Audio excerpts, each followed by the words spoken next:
Hey everyone. Well, today I'm playing a game against one of my new students. This is Farhad. Now Farhad is from Bahrain, and we're going to play against his Caro-Kann, I expect. And indeed, we get c6. So the way that I like to play against the Caro-Kann is with the advanced variation, with e5. This tends to cramp black for space. But black does get the advantage of developing their light-squared bishop in front of the pawn chain before playing e6. So my next move, knight to c3, is just natural development. And at some point, black will usually look to play the c5 pawn advance. This is black's main idea, to try and play on the queen side, whereas I, with the white pieces, will try and play on the king side. One good tip is that the direction of the pawn chain often provides a clue as to which direction you should be looking to play. My pawns in the centre are pointing towards the king side, and that is an indication that that's the part of the board I should be looking to play on. Now the thing about the advanced variation is that it makes black's king side development a bit awkward. Black can't play knight to f6 because the pawn on e5 prevents that, and so to get his king side pieces out and to get castled, black is going to need to play the knight twice, probably to e7 and then to g6, and then move the dark squared bishop, and only then will black be able to castle. Now I'm going to play bishop to e2. The bishop looks a bit strange on this square, but in the long term I want to preserve this bishop. The alternative, just going to go back a couple of moves, would be to play bishop to d3, which is a move that you could be tempted to play because black's light squared bishop looks quite good on f5, controlling some good squares, but actually black's light squared bishop is their bad bishop. The way that you know that this is black's bad bishop is that you look at the colour of square the pawns are on in the centre, and black's pawns are on light squares, meaning that the light squared bishop is the worst bishop of the two. The dark squared bishop, by contrast for black, has got quite a bit more freedom of movement. Because the pawns are on light squares, the dark squared bishop for black is black's good bishop. And this is my good bishop, the light squared bishop, in the long term. So I'm going to castle here. And one disadvantage from black's point of view of playing the light squared bishop out so early is that there can be this annoying check via bishop to b5. If the bishop was back here, then bishop to b5 could be met by bishop to d7, but because the bishop is out here, this is no longer possible, and this can pose a problem for black sometimes. But so far the opening has been played completely according to the theory. Black could capture on d4, this is one possibility, but more common is knight to c6, adding pressure in the centre. One of black's main ideas in the Caro-Kann is to create pressure against d4. So white has got this space advantage in the centre thanks to the pawns on d4 and e5, and black needs to fight against this. So knight to c6, a capture on d4 is also a possibility. I've kept the ability to play c3 though, so in case of knight to c6, which is what we get, I can play c3. And if black goes ahead and takes on d4, one common thing that you might see from white is to take back with the pawn. And in that case, the pawn on d4 can become a target for black. If we just flip the board for a quick second to show what I mean. If black takes and I take back with the pawn, then the pawn that's on d4 will be able to be targeted with moves like knight takes d4. I mean, not in this exact position, but the knight combined with the queen can often add pressure to white's pawn on d4, and it's for this reason that I actually don't want to take with the pawn.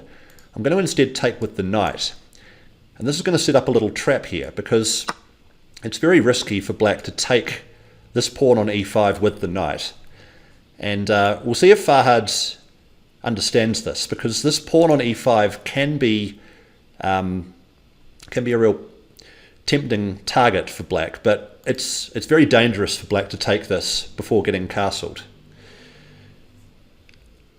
Now Farhad actually hit 1500 a few days ago. He slipped back a little bit since then, but he's got some ambitious rating goals, and we're going to work hard to achieve them. But getting to 1500 was a really cool milestone, and I'm sure that in time we'll be able to keep him there as well. If you're looking to improve your own chess, then I help ambitious adults like Farhad to improve their game. So if you're enjoying the way that I'm explaining things and my approach to teaching, then you can work with me by clicking the link in the description below. It's at the top of the description or as the pinned comment, and that way we can see if working together will be a good fit.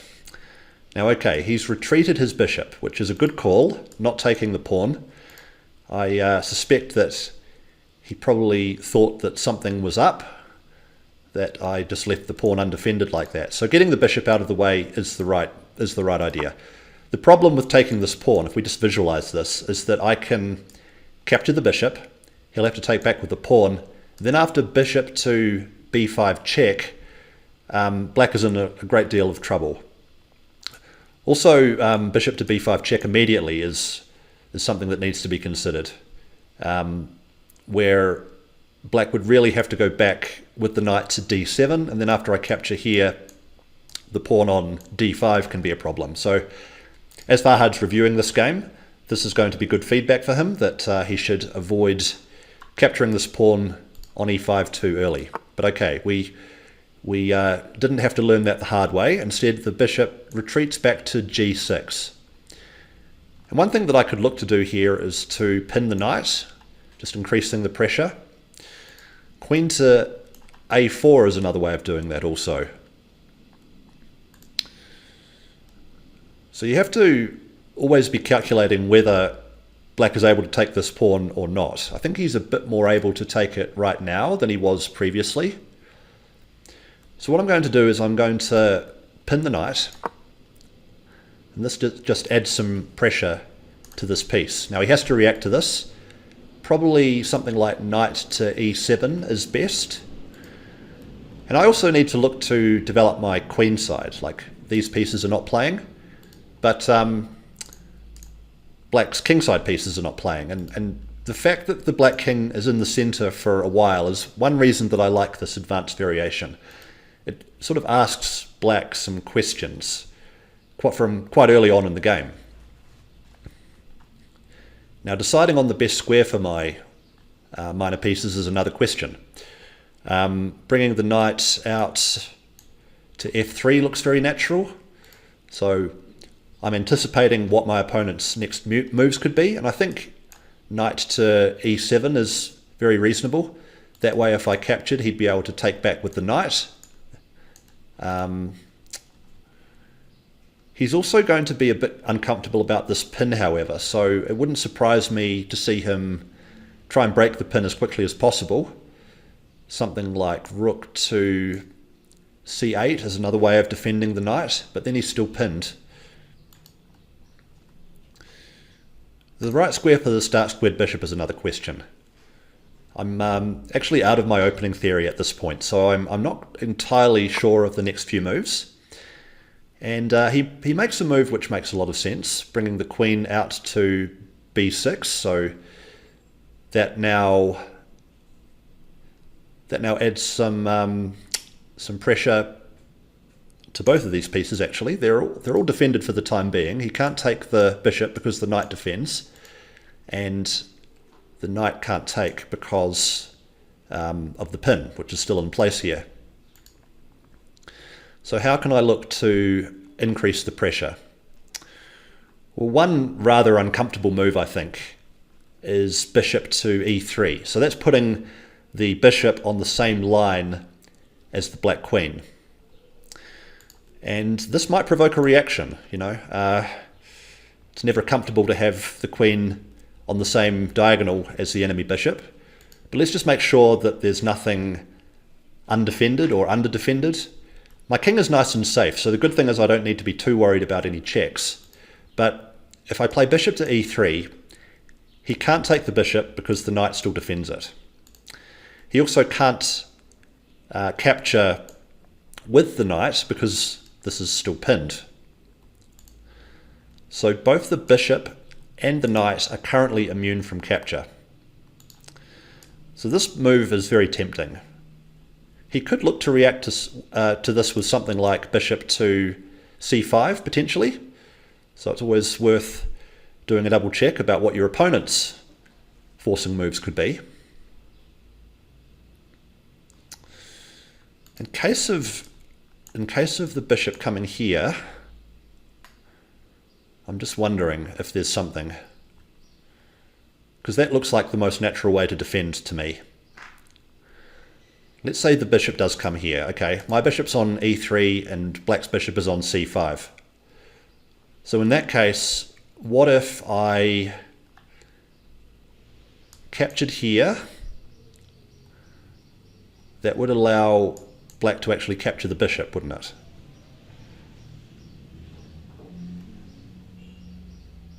Gets complicated quickly, doesn't it? Let's see, bishop here, bishop here. If I take here, then that's a check. You'd have to take back with the pawn.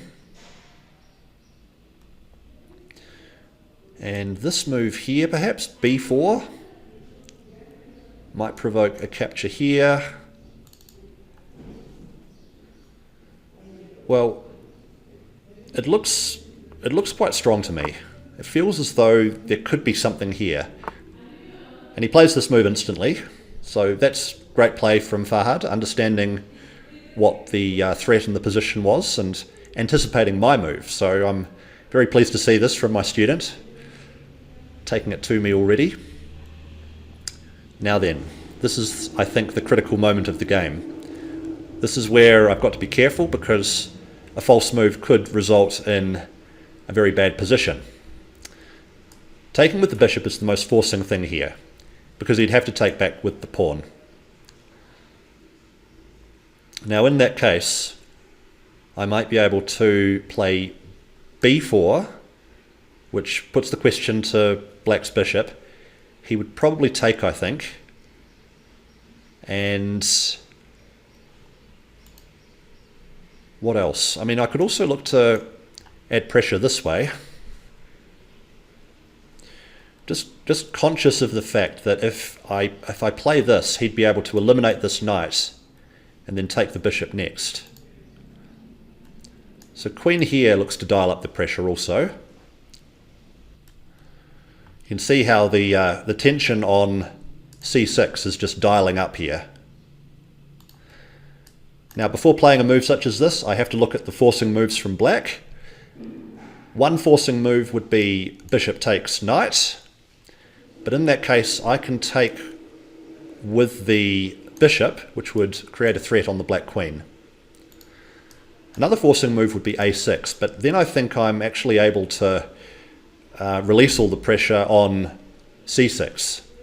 Let's see, a6, bishop takes, pawn takes, and then knight takes or queen takes. Both are good and both win a pawn. So let's go with this. I think maybe knight here is the best reply, because he just has to really be careful about this pressure I've got on c6. This is definitely the critical moment of the game. Knight here, I think, adds defense. And by the way, if you're enjoying the video so far and you're enjoying the format where I play against my students and provide instructive feedback, then go ahead and subscribe to the channel. I do all kinds of content on chess, including reviewing master games, games like this one where I provide my thoughts in real time, and plenty more. Okay, so we do get knight to e7. I'm very pleased to see how well my student is playing here, actually. I guess that's the best thing that a coach can hope for, is when their students play a good game. Because that shows that the coaching is working. Okay, so there's quite a bit to calculate here, no? Bishop takes, I would imagine knight takes. Knight takes, then I would imagine pawn takes. If bishop takes, then queen takes, and it seems as though black is fine. Now, does he have a way of releasing the pressure? I think at the moment he still doesn't, but he is threatening to castle his king next move. So maybe I just have to accept that that's going to happen and keep developing myself. I mean, when your opponent plays well, all you can do is say well done to them and look to play as well as you can in reply. I could look to force things with this move. Let's see, b4. So that I think would provoke the capture, because if he retreats, then I just think it's going to be very bad for black. He can't take with the knight because it's still pinned, so I think I have to play this move now or never. It will create a weak pawn on c3, which I might have to deal with later. But let's see, b4, bishop takes, hits the queen. It does seem like the best way to keep adding pressure. Sometimes it's just about playing the uncomfortable move, you know. Sometimes it's just about trying to play forcing moves which dial up the pressure until the opponent makes a mistake. Now, if your opponent doesn't make a mistake, then you've still done all that you can do. I think this does create a long-term weakness for myself in the form of this pawn on c3. Eventually, black might be able to play a rook over to the c-file, let's say, and this pawn will be backwards and therefore weak. But I think what I can do is I can actually get the c-file to close up again. Let's say that we get captures on c6. I think at some point black is going to have to take with a pawn, and that will keep the c-file closed.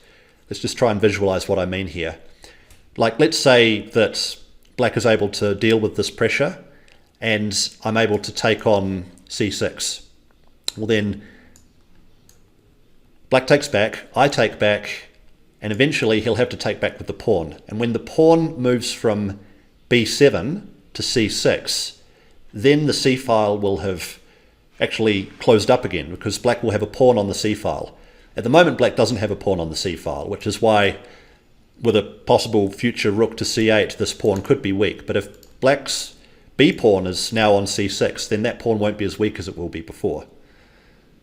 I do have to watch out for some possibility of playing the bishop into d3, I've just noticed.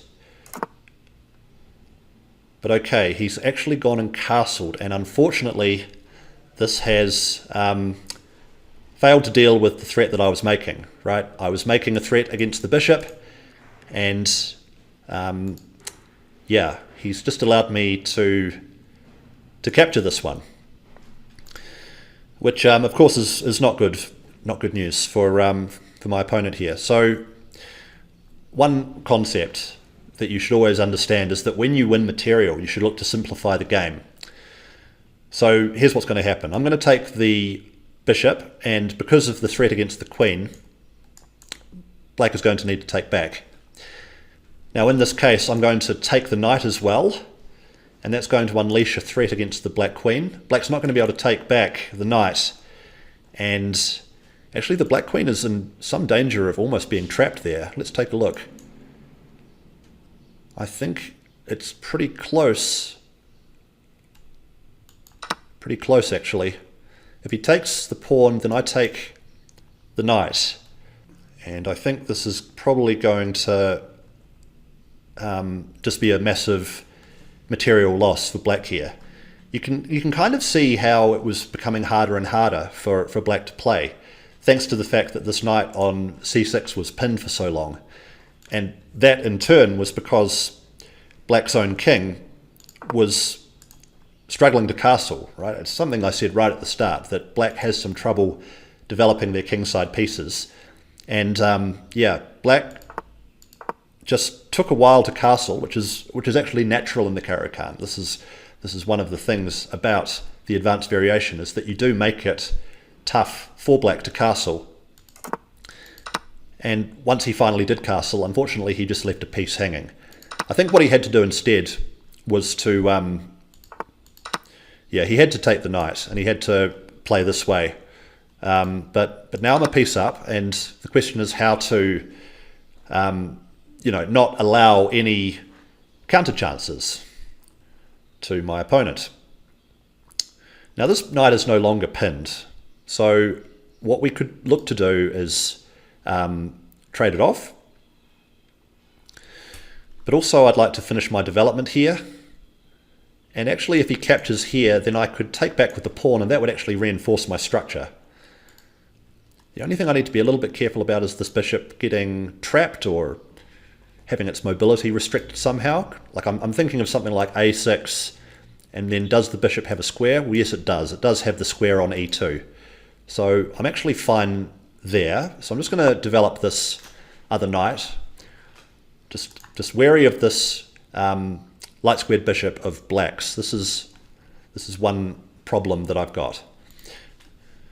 But actually, I've just noticed that black is able to take on e5 now. So that was a bit careless by me, actually. I should have noticed that. Yeah, my first thought was to eliminate this knight, and the reason for that is that I forgot that this pawn was undefended. So you can see even 2100 players do make oversights, but really the key here is to just make sure that I don't allow any significant counterplay. Taking this pawn is something that I really should have avoided, but it's okay. It's not ideal, but it's fine. I'm just also conscious of this bishop's line. Okay, and he takes advantage of that. So well done. Well done indeed. I'm wondering if I can pin the knight now. He can always escape with check is the thing, in which case I would be losing my dark squared bishop. But what I really want here are more trades. So how can I achieve that? Well, offering a trade this way seems very natural. If he takes, I can take back with the knight. That would also help defend this pawn. So I've got some weak pawns here. This is the one way that I might be finding that I could end up with some counterplay against me. But offering this trade would seem to be a good first step. He can't take here because he'd lose the knight.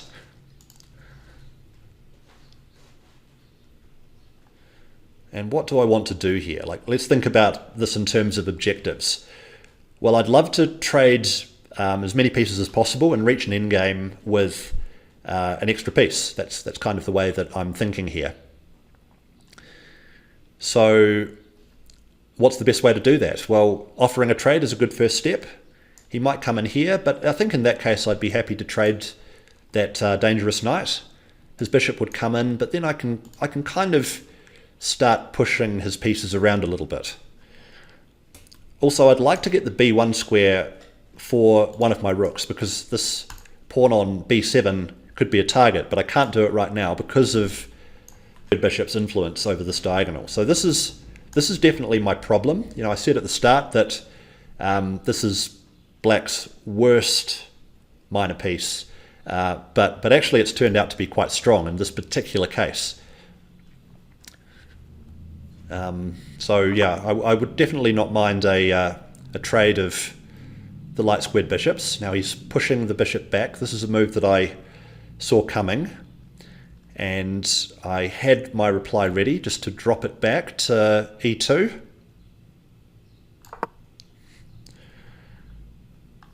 We've still got this this idea of capturing. He still can't take here because the knight would fall. And if he takes here first, then I take back with the knight, and then this bishop would defend the pawn. Just noticed also that I'm quite a bit behind on the clock here, so I need to be a little bit careful of that. Now, he's offering a trade, and I think I'm okay to actually go for that.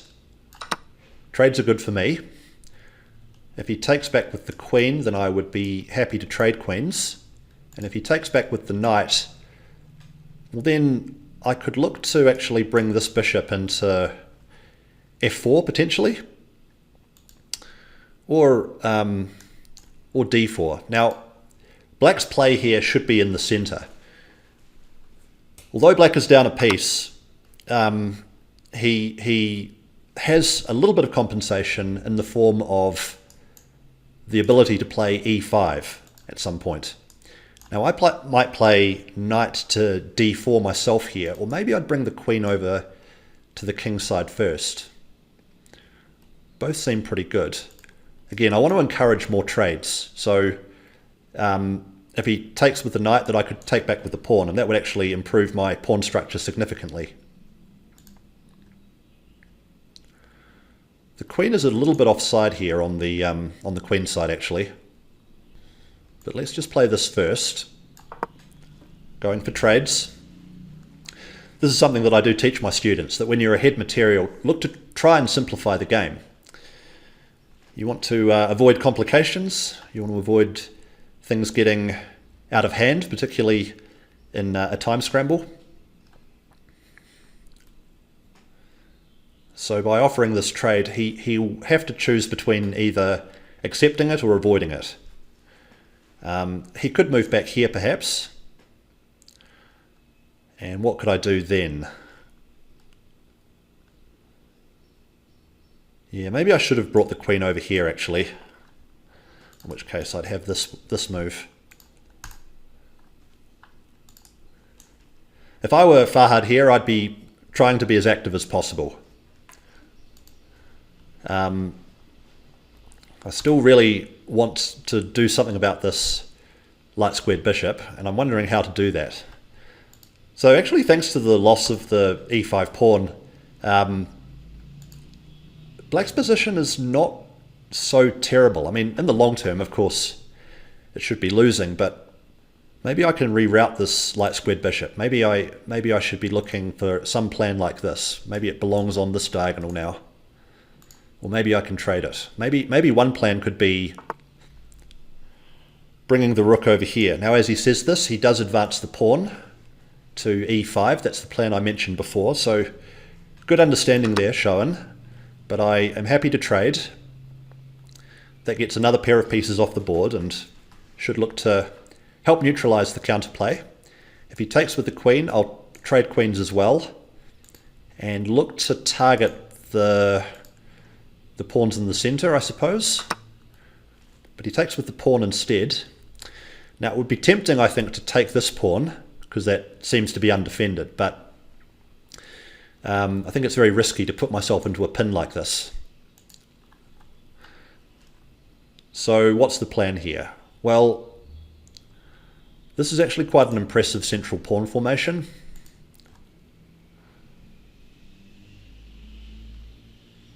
And I think my queen really does belong on the king side, because he's going to advance one of the pawns here, giving this angle of attack. If he plays this pawn forward, then I can just take it. But let's improve the position of my worst piece, which I think in this case is actually the queen. The queen is my problem piece. He's going to find it difficult to move the rook away, because then I could take the pawn, or at least consider taking it. But let's just get the queen out of danger first. Putting it on a light square could provide some impetus to play f5. So let's put it on a dark square. So one thing here, black has got a light squared bishop, so it's always safer to put your strong pieces onto the opposite color of the bishop that your opponent has. So the king is on a dark square, the queen is now on a dark square, which prevents any tactics. There could be some possibility of bringing the queen in, not right now because the black queen is defending that, but I'm just looking at possibilities, like what could emerge in the position. Now, what would I be doing if I were black here? Well, I might be looking to just push forward in the center with a move like f5, just trying to grab even more space. As for me, I could look to try and trade bishops this way, just offering that trade. Because now both of us are actually getting down to relatively little time on the clock, so it becomes important to shift gears, play in a way which is easier to play. So putting the queen on a dark square is a good example of that. It just means that there's one less thing to think about. Another thing that I could look to do here is look to disrupt black's centre with f4 myself. Now if he looks to advance with e4, then that gives me a good square for my own bishop. Now he actually goes to the plan that I was thinking about, which makes me wonder if he was listening in. Of course he can't be, because there's no way for him to do that. This isn't a live stream, but still. It's amazing how actually he's playing the types of moves which I myself would probably play if I were in his position. Now this is too much space that black is threatening to take here. So I think the thing I've got to do is actually fight against this space with the move f4. Now this does leave the dark squared bishop undefended, but I'm aware of that and I'm going to play it anyway. Just have to be careful whenever you leave a piece hanging, because that provides the possibility for tactics, particularly in time trouble. Now if he captures, then I'd be quite happy with that. I could recapture with, well, there's several ways I could recapture actually, maybe with even the rook or with the bishop. Recapturing with the bishop would create a threat against the queen and could look to come into the d6 square next, which is a great place for that bishop, right? If I could get pawn takes, bishop takes, the queen moves somewhere, and then I can get the bishop into d6, then that's a dream scenario for me. If he captures also, it's going to open up the e-file, which should be beneficial for me as well. Now the alternative that we could see is that he pushes on. That would give him a passed pawn, but it would also give my bishop the d4 square. Now what he's done instead is he's allowed me to capture. So he's not captured, he's not advanced, but he's allowed the capture. Now what do I do against that? Well, if I take, I guess he'll probably take back. And then I could look to again offer the queen trade. Take. Thing is I can't play here because the bishop here would fall. So let's take, and bring the queen over here. Yeah, this is the way I'm going to play. If he, well, also he could, if I brought the queen here, I've just noticed he could take here, which is a bit more counterplay than I'd ideally like to allow. So that would be losing a second pawn. So what about if he takes and I bring the queen here? Does that improve things for me? I think it does. I think this is an improvement because it just keeps everything defended.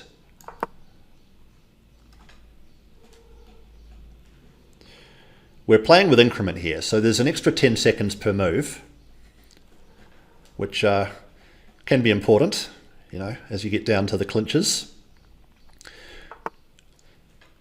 So he's brought the rook over to add extra pressure, which is a move that I like, because now his threat is actually to take this bishop. So I could look to capture, and he's got some threats, doesn't he, actually? Bringing the rook here is one way to play. Got to worry about this bishop coming here, though.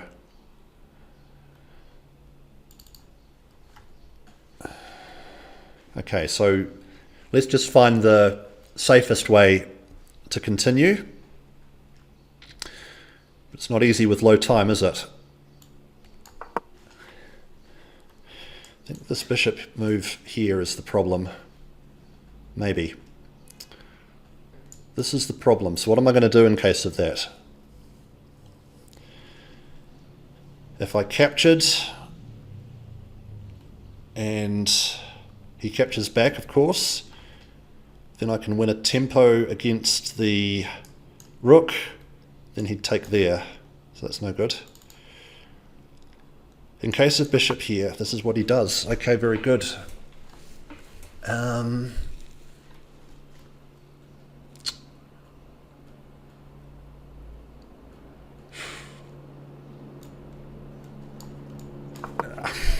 think this loses, doesn't it? It certainly loses this bishop.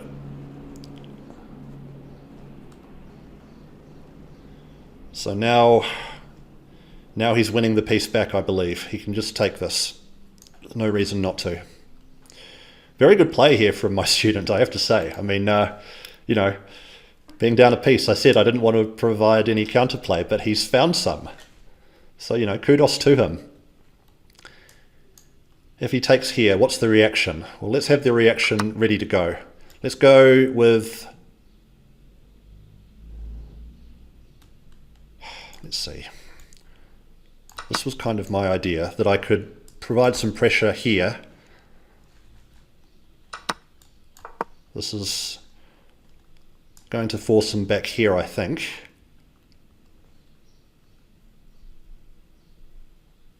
Got to pull out all the stops now. He's actually a pawn up.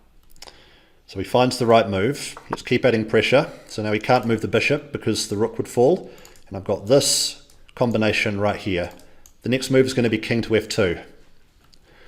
And if I'm able to play this successfully, I might be able to win this bishop back. The bishop is pinned right now. This is the point.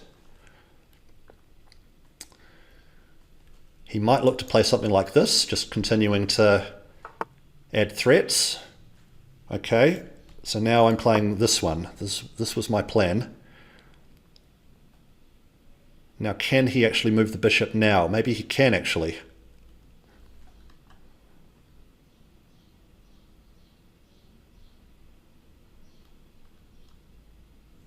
We've also got a situation of opposite coloured bishops, so just bear that in mind. Maybe if all the rooks are traded, then maybe I've got some way back into the game. Okay, the pawn here, that's obviously a critical moment. Can I keep the pressure up? It's very difficult with low time, isn't it?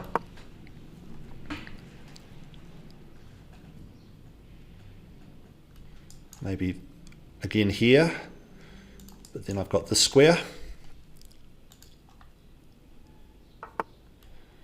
Okay, and what's his idea? He's going to take with the rook, is it?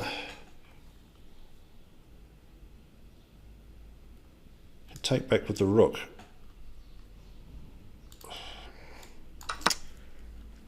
He'll take with the rook, and then what have I got?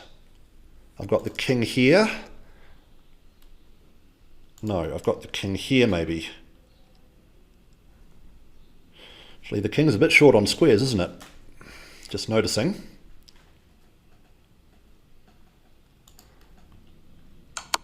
Okay. This is, I think, the only square. I could have also played there, I suppose. So one threat is to take this bishop and then take the rook. Instead he goes back. So this is obviously not very easy for either of us. Let's just bring the rook back. He's got this one, but maybe he doesn't. He's going to try and create a discovered check to win this rook, I think. Instead he just moves out of the way, and unfortunately the pressure has got to him and he's going to lose this one. Oof. Gee. Quite a tough one there. Let's see. I'm going to lose one of those pawns. So which one do I want to lose? Well, I think actually I can't stop him from winning that pawn. If he wants to take it, which he will. So let's get the king active. He'll take that one, and now I've got to worry about this pawn. Really tough game here. Really well played by my student. I mean, I I don't think he's going to be 1400 for very long. I think we can agree on that much. Let's just get this pawn out of danger. I want to bring the king in, and this rook defends both pawns now. Okay, so he's bringing that pawn forward, which is the right plan. I've got to create threats of my own. And he goes and defends. Okay, so now I'm asking myself, how could I still lose this? And I think one way that I could still lose this is if this pawn becomes too scary. So I want to fight against this pawn. This is the main problem that I've got. And so I'm going to bring the rook here so that I can always look to stop this pawn's advance. Now the other thing that I'm going to do is bring the king in to try and win these pawns. These two pawns here, these are my targets. He can't advance because he'll lose the pawn. If he plays the rook over here, then I'll play the rook over here. Oh boy, I didn't see that one coming either. Oh my goodness.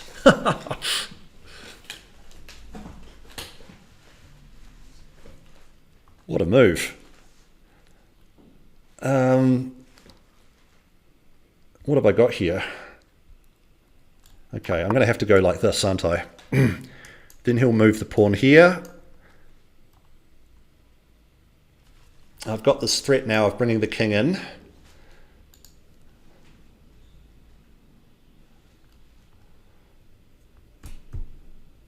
I mean, this feels like I've been playing a 2000 rated opponent. I mean, really, this really feels like a tough game. Okay, so I've got to watch out for this pawn, clearly, don't I? This renews the threat of coming in here. And I think it's a good idea to get the rook behind the pawn.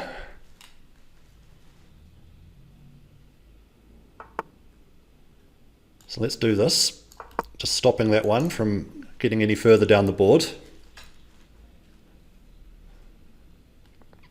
This also restricts the black king's activity. So he can't move this pawn forward now without it being lost. So I just need to keep an eye on this. In the meantime, I'm going to, I think, be able to win these two pawns and get my own one going. This is my idea anyway. Just notice also that black has got both the king and the rook on dark squares. So there can be tactics involving that.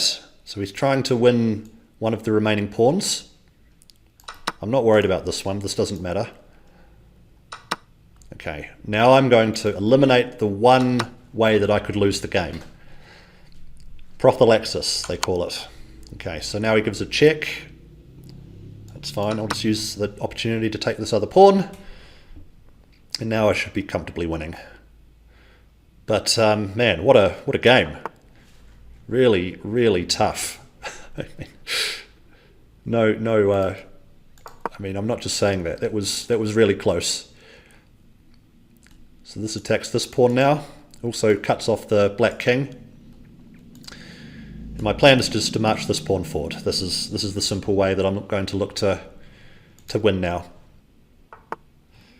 Okay, he's trying to get the other pawn going, but I think this is going to be pretty well unstoppable. Takes the pawn, okay. But now I think it's going to be resignation in a second. Let's just bring the king closer. Okay, again, never relax in chess. Don't, yeah, well, you can relax once the game is over and once the resignation has happened. I mean, good game, Farhad, really. I mean, I think it shows incredible fight to come back in a position like that where you were down an entire piece and ultimately cause me a lot of problems. I mean, taking a look at the game review, I'm pretty sure there'll be chances where there were times where you were winning. So really strong stuff. And one more time, if you want to improve your chess and start playing the way that Farhad played in this game. A 1400 player, but really took it to me, a player who's 2100. Then click the link in the description below. We can get you into the program and we can get you playing chess as strongly as Farhad did today.